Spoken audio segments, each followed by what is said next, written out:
This morning, we're going into a conversation. Many things happening around the world at the moment, but our focus is on UNGA and being the United Nations General Assembly, where the nations of the world come together to have conversations on an international discourse, looking at how global politics and many other things are affecting the world. We thought it would just be conversations around Israel, Pakistan, where we saw that the Security Council almost saw the United States voting alone for the first time in a long time around issues. That and many more we'll be talking about this morning. And joining us for this conversation, Dr. Hassan Khannenje is the director of the Horn International Institute for Strategic Studies, and he is with us again this morning. Good morning, Prof. Good morning. How are you? Very well, thank you. How are you doing? Fantastic. Good to have you here again. Happy to be here. As we look into some of these things. Yes. He's had his coffee. Ahmed Hashi is a foreign policy expert, and he also joins us this morning. How are you? I'm fine, okay. You're fine? I'm very happy to be here. I really enjoy this show. Thank you so much. I'm glad you invited me again. Well, I'm glad that you honored our invitation. And my colleague, who have been I've been doing this thing for such a long time. I'm glad to have seen you again, Hassan. And happy to see you too. Free Palestine. Okay. All right. Well, that's interesting that you say that, because these are conversations around the Security Council and the position that Kenya holds, Kenya's voice at the UN, and we'll look specifically also into some issues around Haiti and global justice. So let's talk about that a little bit today. But before we do, over to you, Asetu, on where you're taking us this week. Yeah, so today we are in Ivory Coast, a country that is known for its cocoa, the world's largest producer of cocoa, also produces coffee, and borders several countries, including Burkina Faso. And as we talk about this country, you remember the likes of Yaya Toure, we talk about Didier Drogba and Gavinho in sports, and it is a country that continues to perform well in this field. But today, let's go and talk about the proverb. When the drumbeat changes, the dancers must also adjust their steps. When the drumbeat changes, the dancers must also adjust their steps. How would you interpret that, Doctor? Well, it means that when things change, you need to change with those things. So, because if you don't, then you may be swept by the change. Hashi. Well, I think that Ivory Coast should be swept with the change that is happening in Burkina Faso. So I agree with my learned friend on the right. You know, the same people in Ivory Coast are in Burkina Faso. And I think that there should be one huge chocolate factory in the Ivory Coast, because, you know, they produce all this cocoa and they don't have a chocolate factory. This is true. It's in Switzerland. Yes. This doesn't make sense to my generation, and it will make even less sense to the Gen Zs and the guys who are coming up. So I think that generally that there's a awakening in West Africa and in the Sahel. That part of Africa, and I think that stuff's going to come all the way down to us, which is good, because there's a lot of things that are not been working. You know that the president of Ivory Coast, Alassane Ouattara, wants to get an extra term. Yes, he does. Which is unconstitutional. So these are the things we need to sweep into the dustbin of history if we are going to make our societies and states and markets work. Well, all right. It's a good place to start this morning, even as we get into it. UNGA, of course, opened this week. There was a lot of on-the-side conversations before the assembly opened on Monday. And so over the weekend, as world leaders were starting to gather, of course, the chatter on the ground already was that in terms of the composition of the Security Council, there is still the conversation around how more nations of the global south need to be involved or made part of the Security Council, and not just as flower girls, but as actually voting members of the Security Council. Let's start off with there, because the president of Kenya actually said this. He said, you know what, come on, we need to look at how the Security Council is composed. Why do we say we have a United Nations if there are only certain countries who then have veto power when it comes to decisions made around global politics? Let's start with you, Dr. Khannenje, and ask the question, where are we with that conversation? What does it kind of look like? reforming the United Nations has been on the agenda of many members of the UN for some time now. And I think it edged up a notch higher during the first term of Kofi Annan as Secretary General of the United Nations. But those efforts have not exactly borne fruit. And so we still living in the post-World War II, order, which was or is heavily skewed in favor of the P5, that literally represented the victors of the Second World War. Now today, the international political, geopolitical, and economic architecture has shifted tremendously, including the population ways. But you find that majority of populations in the world are actually not represented. And countries, notably, for instance, Africa, that comprises more than a quarter of the United Nations membership, is not represented. Some countries like India that have become significantly bigger in terms of geopolitics and economics, they're not represented in a way in which perhaps they think is sufficient, or at least speaks to their size, because they don't understand why Britain and France could have a permanent seat, but then they do not, And so it is an idea whose time has come, However, it is something that is going to be very difficult to be able to achieve, right now, considering the geopolitical dynamics. One, while leading members of the United Nations have expressed the desire, for instance, to have Africa represented, there is a challenge there because of the nature of that representation. So many of them will say, yes, we want Africa to be represented, but, well, not with a veto power. Right. And yes, we're talking about 1.4 billion people, a continent that is about 30 million square kilometers, which is about 4 times the size of the United States. Without a veto power, it does not exactly make sense.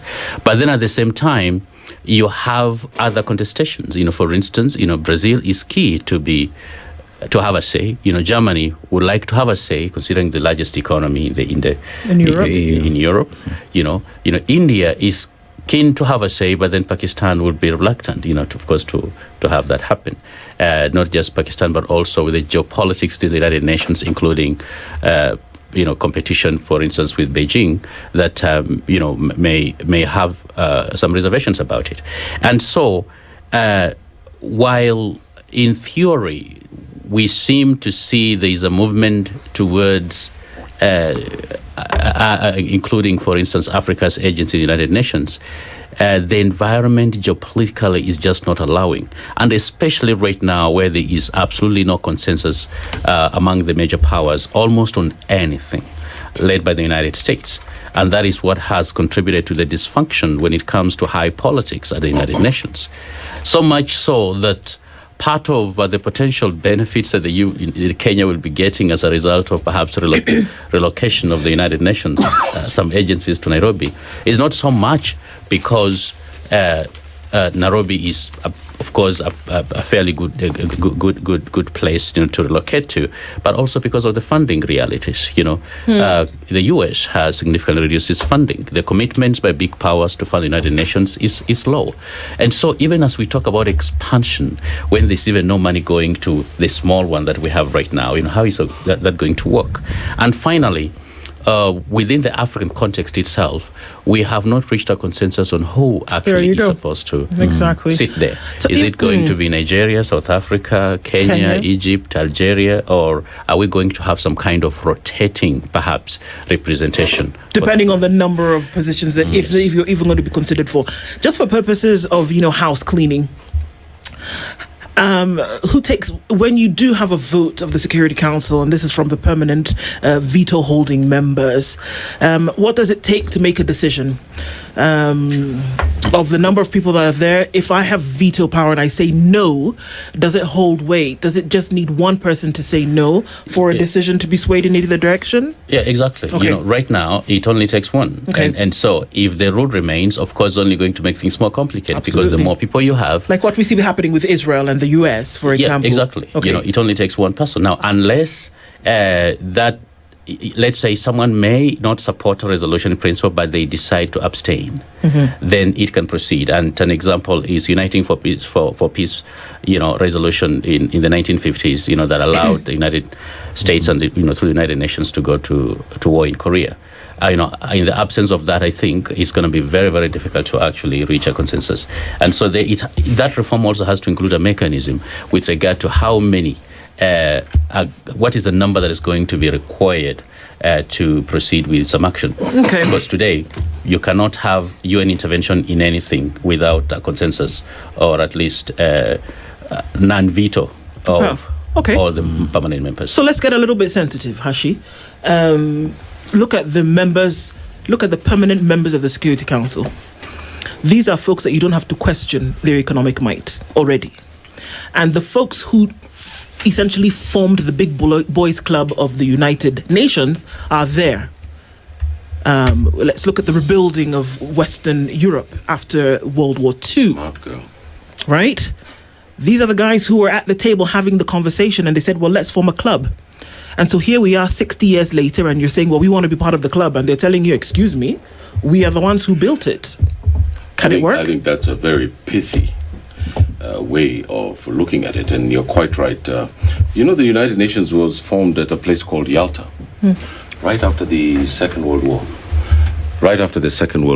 And three people, two big people and a smaller country called Great Britain, which is no longer great. The Soviet Union and the Americans came to dominate international relations. And that structure that was created there, it is the Americans who came with the concept of the United Nations. It is the Americans and the British who came up with the concept of the World Bank, which is called the Bank of Reconstruction and Development. They sat in Bretton Woods in New Jersey and said, let's do this International Monetary Fund. These were all institutions that came out of Yalta. Yeah. Guess what we were doing? We had sent maybe 500,000 soldiers to Europe, from East Africa and West Africa to Burma to fight in the Second World War. And we had zero part in the creation of these institutions. Why did they create these institutions? The British Sterling area had collapsed. The empire was going. The Americans had become the new overlords of the world, with the Soviet Union taking on Eastern Europe as a buffer so that they don't get invaded again from Germany. And the United Nations then became an institution of an organic institution that mediated the power of Western civilization. What do I mean by that? So you see, today we're seeing the unbridled teeth of power because the conservatives have taken over the American government. Before, the liberals would use the institutions of the United Nations to mediate under the cover of diplomacy, under the cover of trade and globalization, under the cover. This would keep the South mollified, if I can use a proper English word. And in that way, we bought into the system.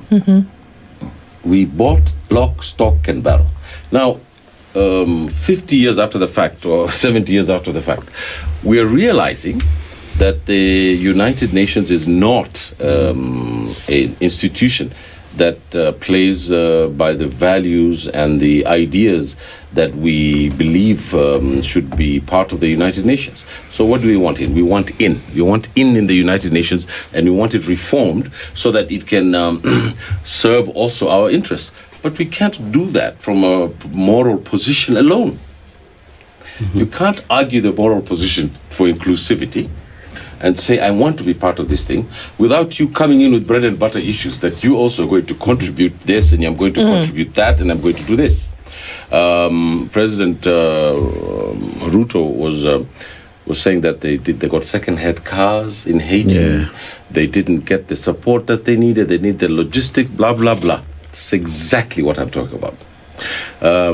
Didn't President Ruto and his foreign minister know that they had a checklist when they were going to Haiti, that this is what we need? We want it on the ground, operating. When we bring our troops in, we want training for at least 90 days or 60 days for us to use that equipment. Mr. Barbecue is somewhere there in Port-au-Prince. We need to know how many forces he has, what is the force intervention he has. These are just basic checklists of intervention. The second thing is that the Kenyan contingent didn't have any even air cover. These Apache. Now, you can't keep going to the Americans or the Europeans and say, we're building world peace. And we're not being provided with the infrastructure for our soldiers to help because we don't have the resources to do that.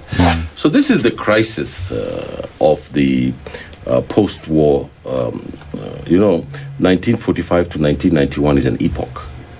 1991 to the first part of the 21st century is an ongoing epoch. 91 is gone after the collapse of the Soviet Union.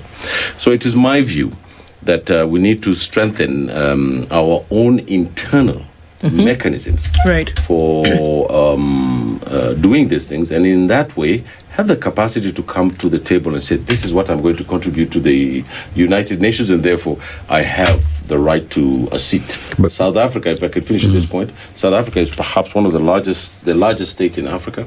It has submarines. It has nuclear. They dismantled their nuclear. Nelson Mandela dismantled their nuclear power. They have the advanced military weaponry. It's not a joke. South Africans are not a joke. So maybe South Africa could be a leader in making sure that African states contribute and African Union troops whose contribution then can be taken to the United Nations, right? With the support of the world.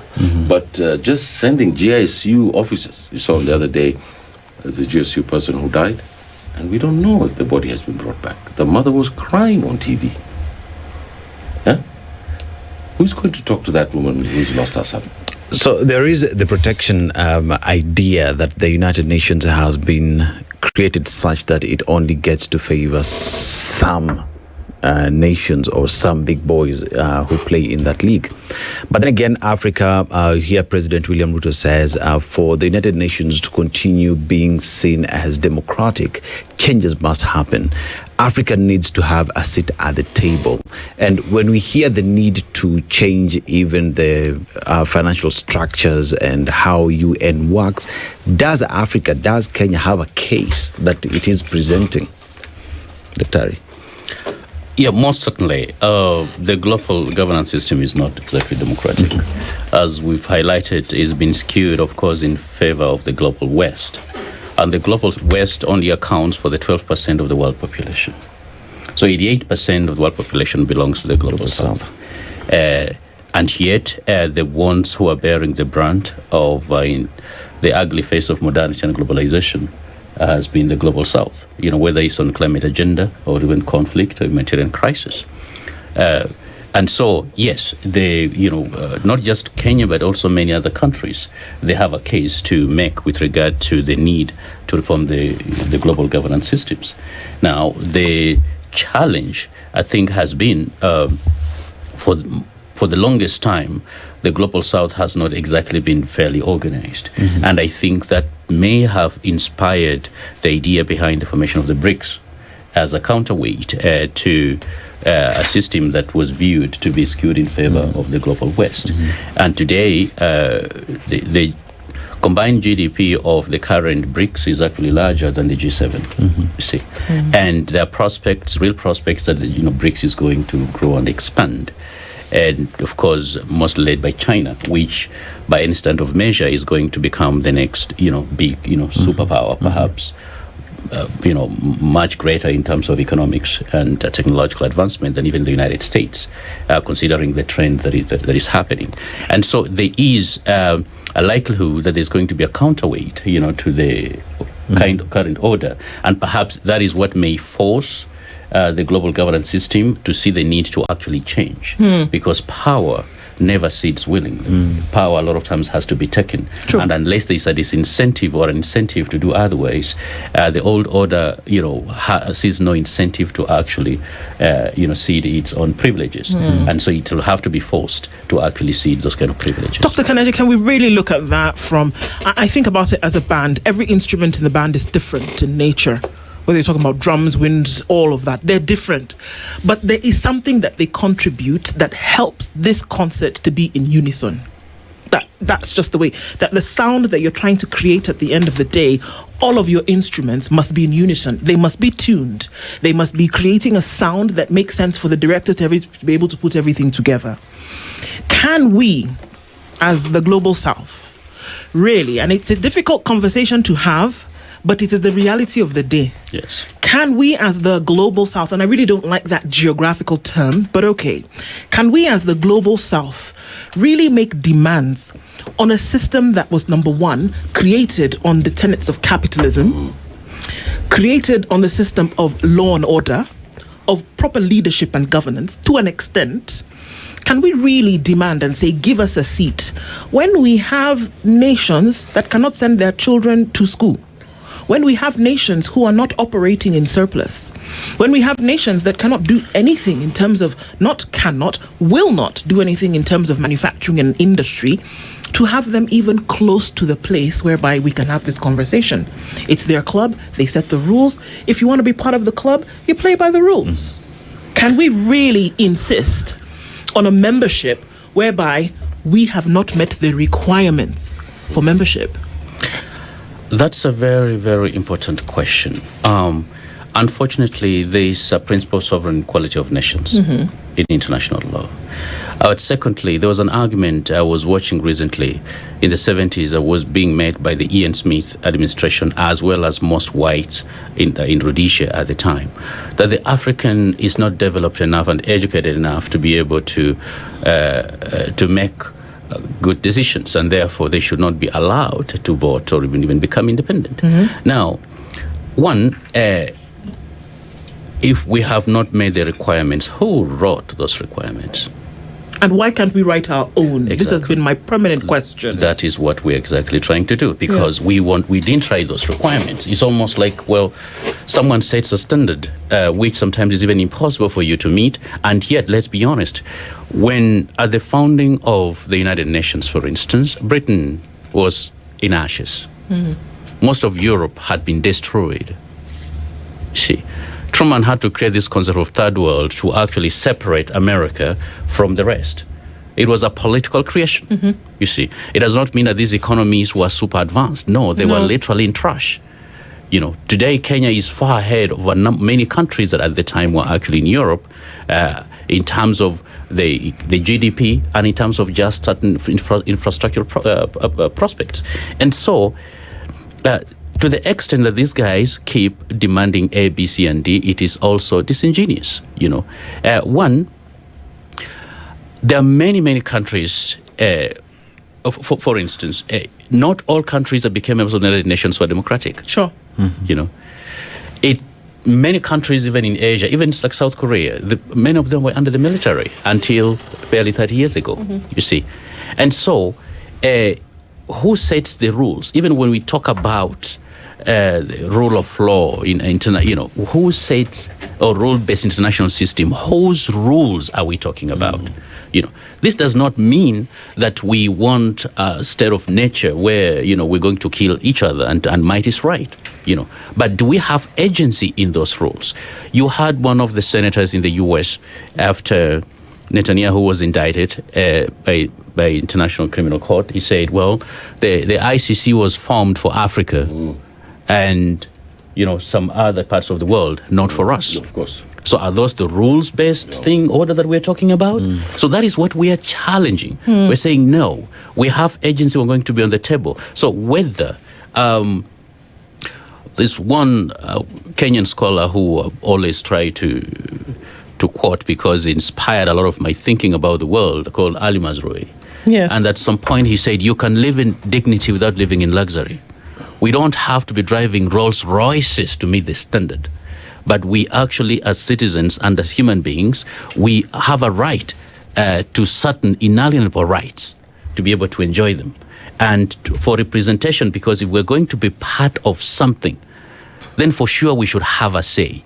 How we're going to figure out things in our own backyard is another question. Yes, we need to be held to a higher standard, but we also have to have a say in that standard in terms of setting it. Just a quick rejoinder. Yes. I think that there's such a thing as universalism. Yes. And there's such a thing as partisan universalism. That the universalism is there for us to see. Yeah, these institutions are there, and we're part of the global system, and we're nation states, and we're sovereign, and yes. But I think that abdicates a responsibility that we have for us to go there uprightly. The Sahel Union yesterday got out of the ICC. Mm-hmm. They withdrew because the institution was unfair. The one of the United Nations is unfair. The question that is in Africa today is whether we should withdraw or we should reform. Mm-hmm. That's the question Nigerians ever say, that there's a truth. Then there's another, it's in Chimamanda's, this young lady, one of the really amazing writers writing today about Africa. So there's an invisible truth leaning on the truth itself.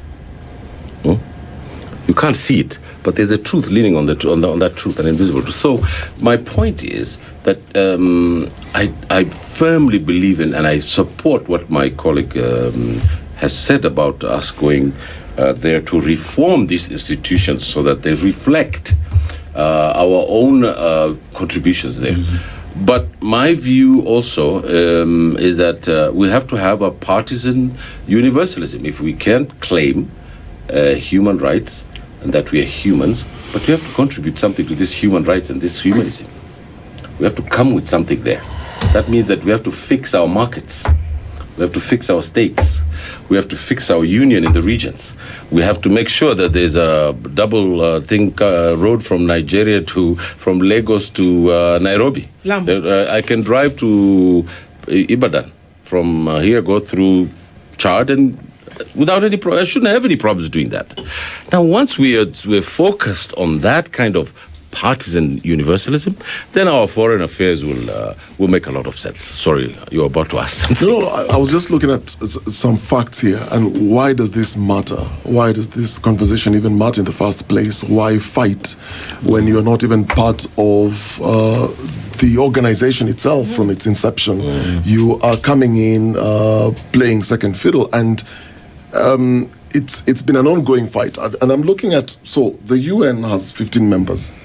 So the 5 permanent members is the US, the UK, France, Russia, China. Then you have 10 non-permanent members elected after every 2 years times, but they have no veto power in any case. So Africa has no permanent representation, yet it makes up to 54 member states, which is 28% of the entire constitution of the UN. Yeah. So when I look at this, so we're looking at these 5 and their reluctance to dilute their veto powers essentially, and it's very clear why. And I'm looking at some statistics here, looking at numbers in terms of our contribution.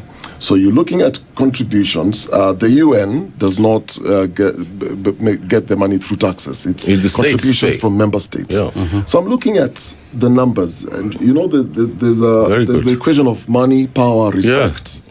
So if we look at how then the UN is funded, the top contributors, the US is 22% of regular budget. And when you talk about peacekeeping, that's 27% of the entire budget of the UN. China is 15%. Yeah. Germany 6%. UK and France 4 to 5% each. There's Japan, which is 8%. Now together, these few countries are paying more than half of the UN's regular budget. Now, in comes Africa. Yeah. Let's look at Africa's contribution. So 54 countries contribute a very small percentage of the UN's budget, because most of the African countries are obviously fall into the lower income categories. But let's look at the 3, because as you talked about South Africa, because of its military power compared to the rest of the other African nations. So you've got Nigeria, South Africa, and Egypt, which contribute more than the other African countries. Kenya, I was looking at the numbers and I stand to be corrected, is 0.1% of the UN regular budget. How does Kenya get to around a table with 0.1%. And make demands. And make demand that we want to also have veto power. We want permanent seat and all this stuff. Does it even make sense? Why are we having this conversation in the first place? That is a very legitimate question. Now, one of the things I've always, argued about, and especially with following the reform of the Organization of African Unity to African Union, the Constitutive Act, and the kind of sentiments expressed about African Renaissance, African solutions to African problems. Yeah. I always say African solutions to African problems is only possible with African money. Because that is what we leave out. Mm-hmm. You cannot get respected when you bring nothing on the table. Two, you can never set your agenda if whoever is paying for that agenda is somebody else. That person is actually going to set the agenda. The AU budget is about $600 million. IGAD is about $1 million. 80-90% of those budgets are actually funded almost externally. exclusively. China and the European These are our union. So that's our own. Even the building was constructed by China. Of course, we live in a donated building. Kenya's budget, this past year was $34 billion. Okay, which is a tiny fraction of actually the African Union budget. That is probably even less than budget of one ministry in Kenya.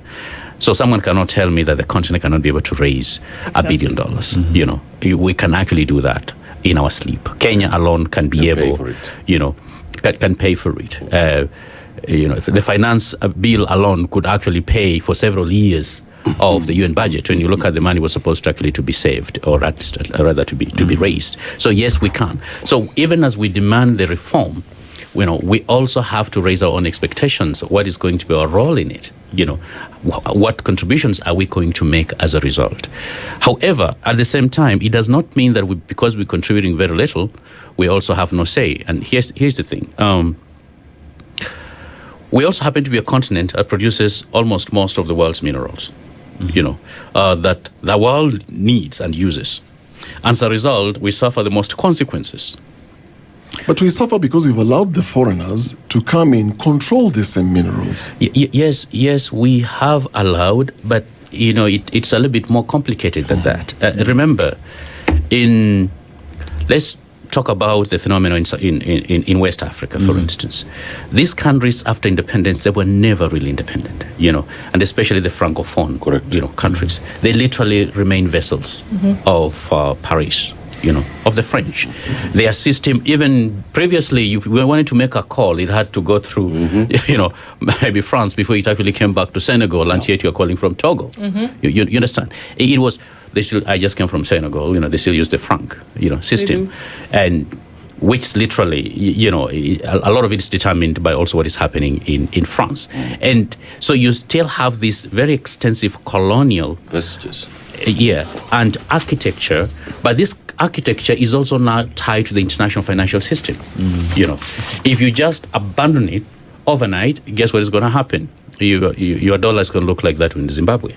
You see, why? Because also the financial, system, we don't exactly control it, and so even though those who've been very audacious in trying to get out of it, they found it extremely challenging.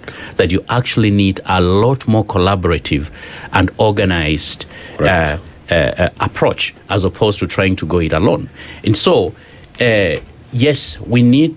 For us to increase our agency, we need to increase our contributions. We also need to actually start increasing our contributions to our regional economic communities. Don't we need to go even beyond that and say that we actually need to get our houses in order? We need to get our houses in order. Because here we're having a conversation and saying, well, we again, going back to the club scenario, you want to be part of a club for which you don't meet the rules. And here we're also saying that in the way in which it started in the first place, that and we are saying, is this about money? Yes, it is. It's really 90% vested in capitalism. Yes. I think it's the folks who were able to make money and rebuild a part of the world who came together and said, you know what, let's be able to do this no matter what. I'm simplifying it, but that's essentially what it was. Can I try and answer that? The United. I don't think let that- me ask the question, Hashi.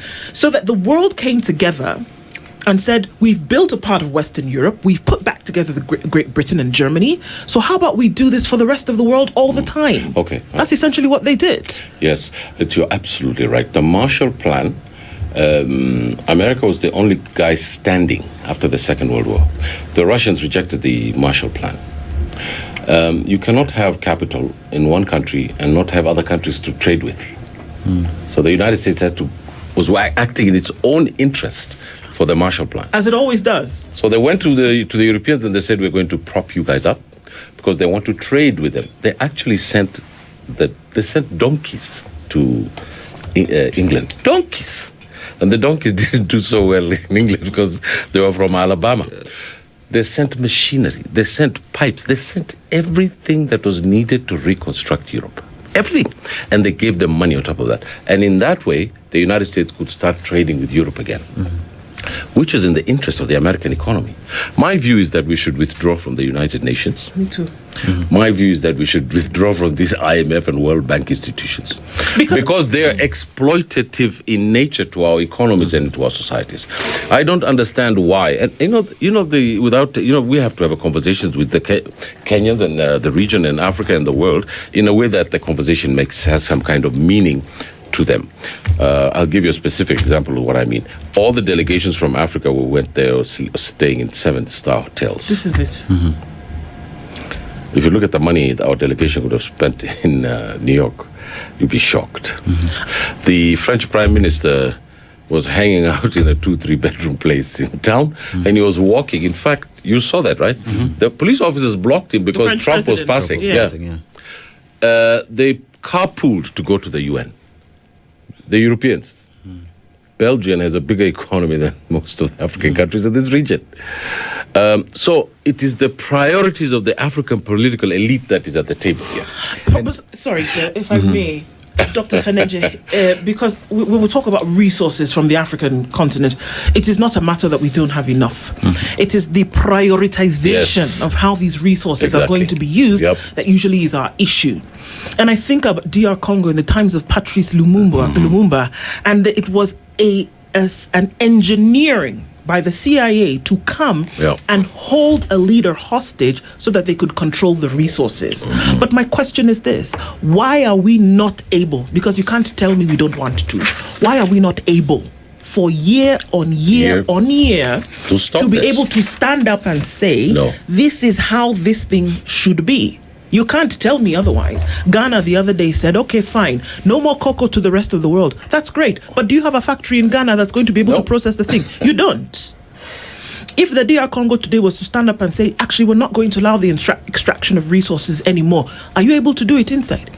You tell me when African nations went to Texas and said, we want a buy-in here in your oil rigs, or went to California and said, we also want a buy-in here for your gold. Has it ever happened? It has never happened.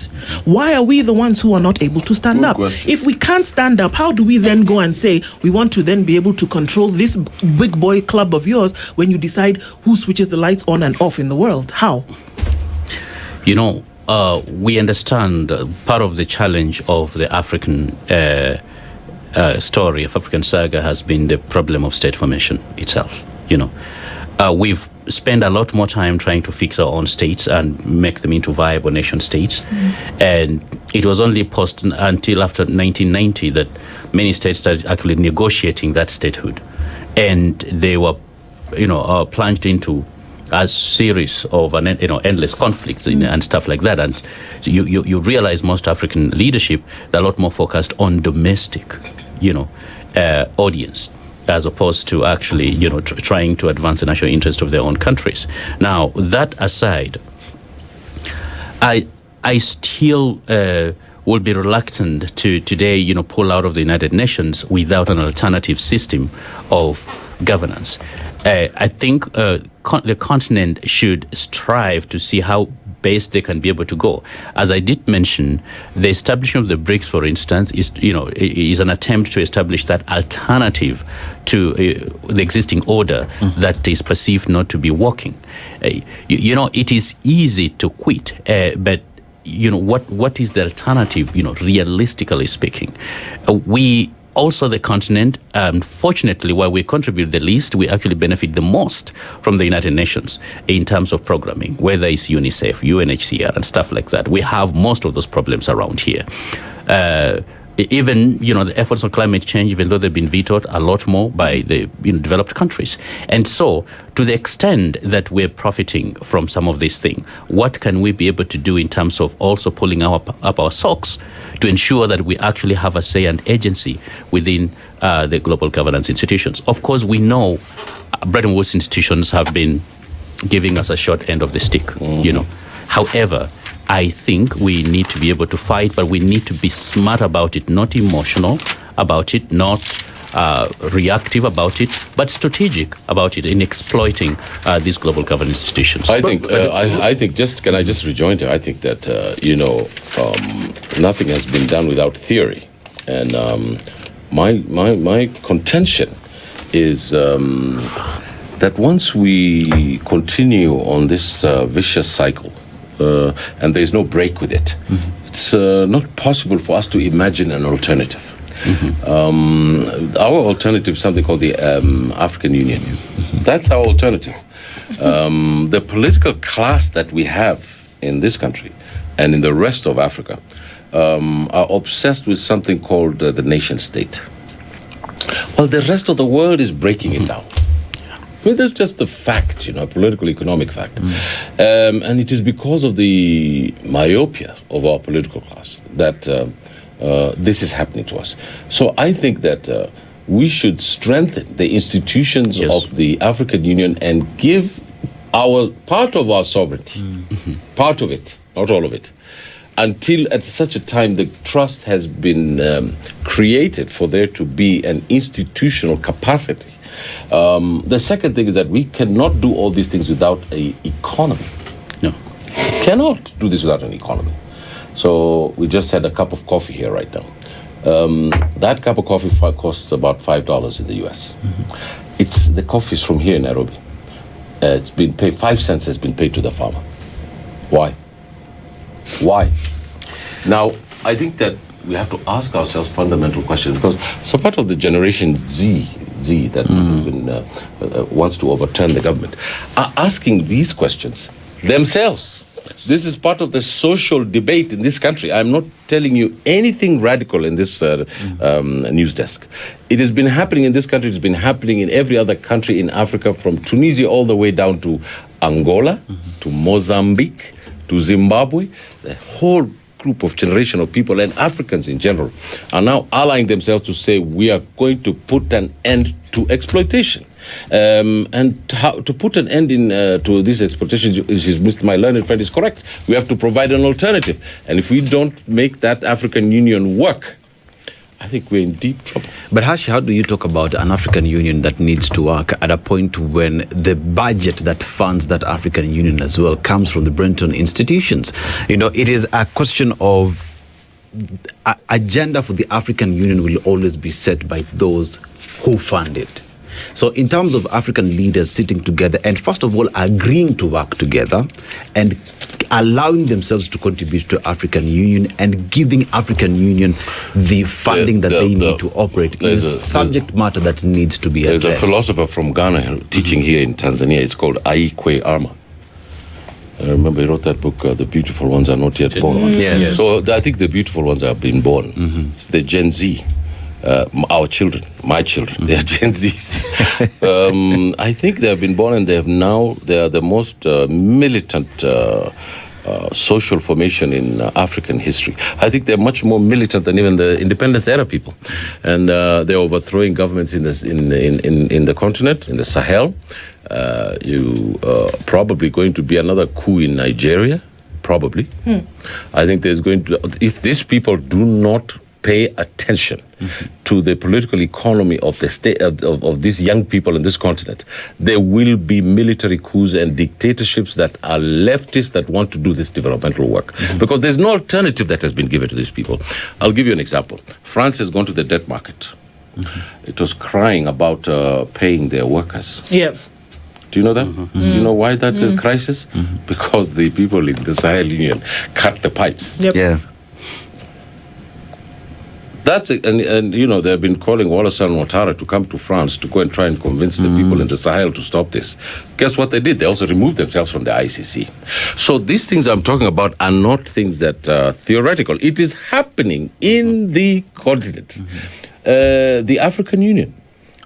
The African Union is refusing to recognize the Sahel Union.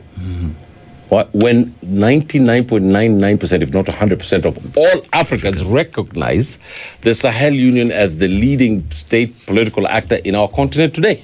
So is our problem our leadership? No, our problem is we're not decisive. We have to be decisive to make things work. What answer do we have to this lady here in the newspapers today, which is seeking clarity for the officer's death in Haiti?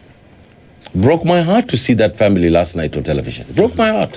Because the president has not given this family an answer as to why their son was taken half down to the bottom of the earth to go and help Africans. And we want to help Africans because Haiti, you know, is the country that built the French economy.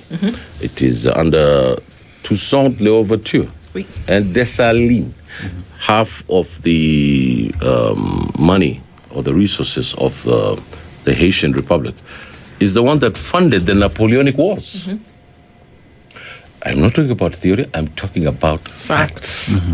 The United States invaded Haiti and plundered their central bank and took all the gold out and sent it to New York. Fact.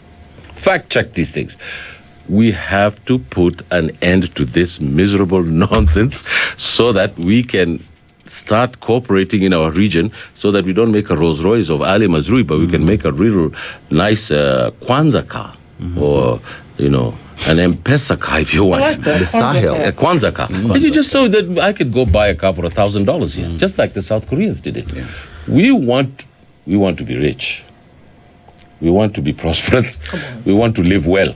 Because the country that we have and the region we have in the continent is rich. Yes. Why is it that we as Africans who are on top, you know, Kwame Nkrumah, the great Kwame Nkrumah said, it is not Africa that is poor, it's Africans who are poor. It's not the continent. Well, Dr. Khannenje, there was a gentleman, a leader in this continent, Muammar Gaddafi, and although his style was often very dramatic, he was very, very clear on his core message.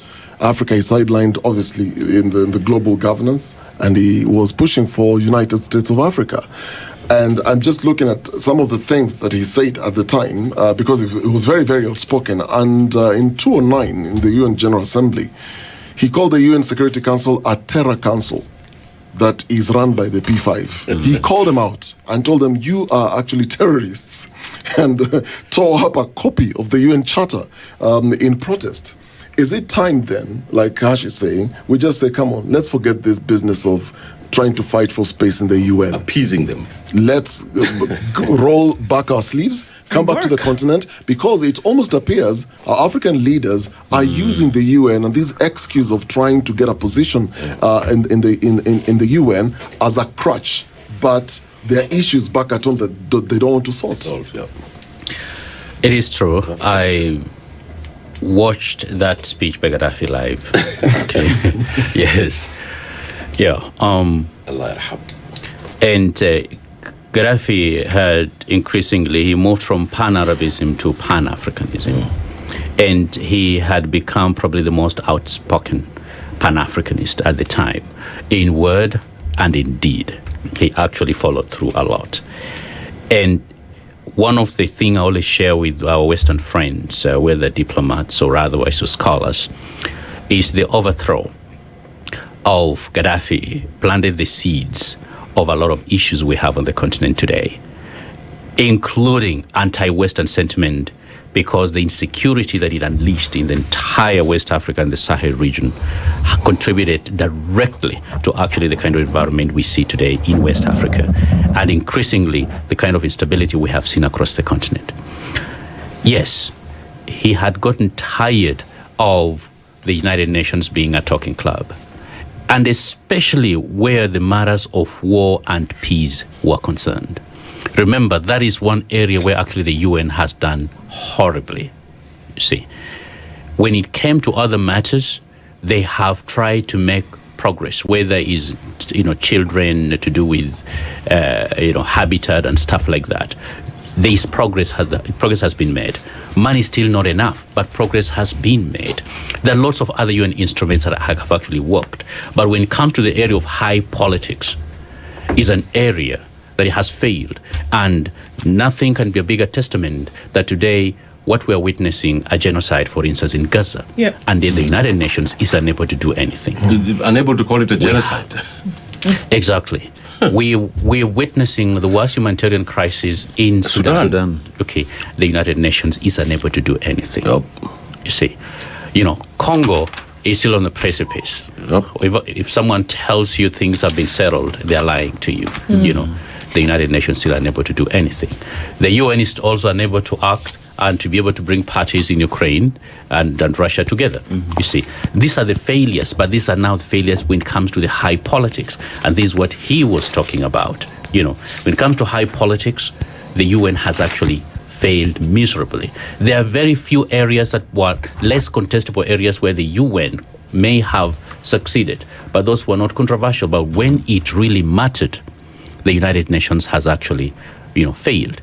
However, at the same time, it is one thing to wish something were different, is another thing to do something that is different. And the thing will be one, because even within the UN and African Union, we have the principle of subsidiarity, meaning it is important to strengthen regional mechanisms that can be robust enough to take care of your own problems with the blessings of the United Nations. You see, than relying on the United Nations for everything, because sometimes we blame them for things we can actually be able to do. Yep. I just gave an example in terms of even the budget. IGAD, $200 million. You actually can. Do you want to tell me we cannot raise $200 million in IGAD? Yes, to be able we to can. do things? Of course we can. But why are we not doing that? Let's come back to the East African community. There are members who have not paid? Yes. Yeah. This is what I'm talking about, though. And I see their citizens drive very fancy cars in Nairobi the last time I checked. Yeah. Like just 3 of those cars can actually pay their dues. There you go. You understand? And we can't even do that. South Sudan. You said it. I didn't say that, so don't. And so the truth is, we've also been extremely lazy. We like to complain a lot, but while we're demanding agency and representation, we are very slow to act. We have to look at ourselves in the mirror and say, what exactly can we be able to do? Because we can. So why don't? Because we give the example of Gaddafi and Libya. I just want to look at Libya for a moment, because we always then use case study and case example. Before what I will call overtly the overthrow of Gaddafi, that there were no development programs in Libya. There was no external aid in Libya. That the economy of Libya compared to any European country. And this was because Gaddafi decided that he was going to put in social programs that would help the people of Libya first. They're crude, sought after by most of the nations of the world because of its easiness for refinery, then was sold to nations for profit. And he empowered the people of the country. Now, think about it. He was called a strong man. When he died, or when they killed him, Libya now is dependent on aid to send children to school.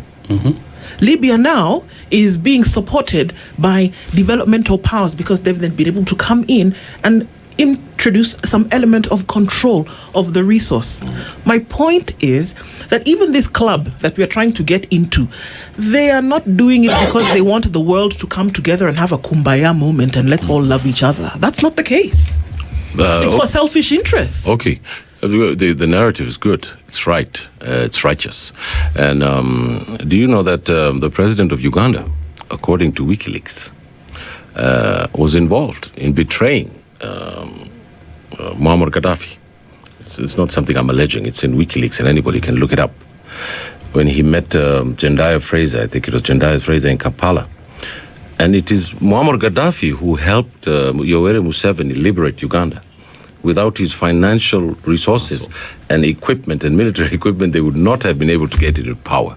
So the question is pointing to the political class in our societies. Absolutely. Are they genuinely national? Are they ready for integration? Are they ready to support each other so that their citizens can get proper healthcare, proper education, and proper schooling? I think that we have to force that issue down their throats. We don't have to ask them anymore. I'll give you an example. We're dealing with SHA, right? We have a SHA problem. Well, you could say that. Is that right? But why is SHA a controversy? Because people have decided that healthcare is a right. Yes. And that the government must provide healthcare. Correct? That's a popular grassroots pressure on the government. And they are not sleeping at night because the people have said, we want this because it's our right. They want capitation, more money to be sent to schools. The Minister of Education is not sleeping because there's popular sentiment on the ground. They tried to bring a tax law to try and tax people more. The mace at the National Assembly was taken to pipeline. And the horses too. There was a horses in the apartment. So it's a fact. It's a newspaper. You can just Google that right now and you'll see it. So I'm not theorizing anything. I don't like to theorize things because then you can be accused of opinion, having an opinion, which is a very very dangerous thing nowadays to have one. Now I want to put it to you that it is freedom, Amartya Sen. You know, we want freedom. We want to be able to, every citizen to be able to access healthcare, to get an African Union, to fly to Ethiopia for $100 and not for $800. To fly to South Africa for maybe $500 and not $2,000. We want to be able to get this iPhone to give the people of the DRC, right, development, because this comes from them. Yes. If they stop mining that, there'll be no phones. Why are we accepting this kind of exploitation? That is the question that the Gen Zs are posing. That is why I'm trying to run. That's why I'm going to run for the seat here in my constituency, Langata, so I can go to the National Assembly and raise these questions with the executive, with the speaker, with the people, and say, no. We are not going to allow for there to be food aid in Kenya when we want to give the UAE, Galana, to go and feed the Middle East. So I think that this is not rocket science, what we're thinking about. Any high school student in this country Figure it out. can figure this out, as my learned friend there, Oki, from there tells us. So you're absolutely right, and I think that the dynamics of this continent are fundamentally changing, and I couldn't be brought faster enough. Yeah. Dr. Khannenje? Yes. I think one thing has been clear. One of the things that has always been missing, I don't know if you've ever watched African representation outside the continent. One, we tend to send sometimes, unfortunately, our most mediocre people. There you go. Okay? Let's be honest, whether diplomats or anything. Two, we tend to be so muted, even some of the presidents of some of the countries on the continent who could be perhaps strong men or strong women. Once they are in New York, they are so muted like chicken. True. They cannot even express a sentiment. Our representatives, a lot of times, they're busy doing shopping and going to strip clubs. Yes. Let's be honest. You understand? And so things are being discussed, agendas are being discussed, and guess what? No one is paying attention. It was embarrassing one time in this country, and the president of the country at the time was meeting White House officials and with a delegation. And unfortunately, the president was the only one taking notes. Shocking. Yeah, when the rest of the people were simply watching. And so we actually have that problem when it comes to international audience. You see, we don't raise our voice in a way that is constructive. We go with too many things because we're not focused. We suck up to literally the kind of things we could not actually do back home. And sleep at the world of Astoria. Yes, and somehow we get shocked by foreign audiences and foreign environment. It's just, an honest, truth. And so once we can be able to put our house in order, organize ourselves, and have a sense of self-respect, I agree. and dignity, then a lot of people are actually going to take us seriously. But how do you expect to be taken seriously when you're not taking yourself seriously? There it is. And that's the question for us to unfortunately end this conversation on this morning. There's a lot. There's a lot to be considered. There's a lot to be said. But then there's a lot more to actually be done. We've courted the issue for too long. It's about time to take the girl home, wouldn't you say? Yeah, absolutely. Dr. Hassan, Khannenje and Ahmed Hashi have joined us this morning. Thank you so much for being part of this conversation today and keeping it fresh in our minds of how we should be thinking, how we should be acting, and how we should be doing. Good morning. This is the Situation Room, the only way to start your day.